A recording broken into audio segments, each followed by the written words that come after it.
Memoirs are usually a chance for politicians to talk about who they are and lay out their vision for the country. But for federal NDP leader Jagmeet Singh, this has been a deeply personal and emotional journey. For the first time, Singh is speaking out about the sexual abuse he faced as a child, and he's doing so to try and help others. A warning to our viewers, some may find the details disturbing.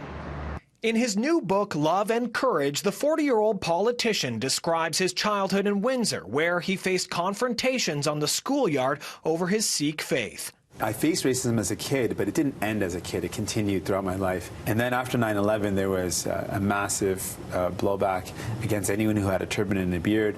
And I was called terrorist regularly. People would yell at me. I would be accosted. So that was something that happened throughout my life. Singh was encouraged by his parents to stick up for himself, and at 10 years old signed up for Taekwondo. His instructor saw a vulnerable child eager to earn his black belt and offered private lessons at his home. That's when the abuse began. Him showing me different images and him then touching me and making me touch him. The abuse only stopped when Singh changed schools, but he says he still struggled to cope. I felt so embarrassed and ashamed, and I felt that it was somehow my fault, so I didn't speak to anyone about it for almost a decade. And the first time I spoke to someone and they said to me that it wasn't my fault, it just lifted a weight off me. And I realized, though I had understood, it makes sense logically that of course it's not a 10-year-old's fault. I hadn't heard anyone else say it, so I wasn't sure what to make of it. And so when I heard those words from someone else, it really helped lift a weight from me.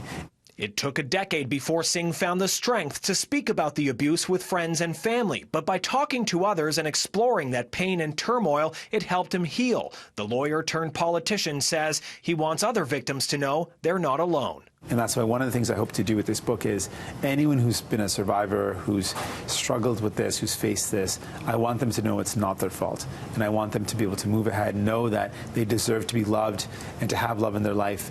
Singh tells me the abuse he's experienced and the struggles he's had in dealing with it have helped him learn resilience and to deal with the scrutiny of being a political leader. He says he's speaking out now because he feels he has a responsibility to use his national platform to help others in need. Cormac McSweeney, City News, Ottawa.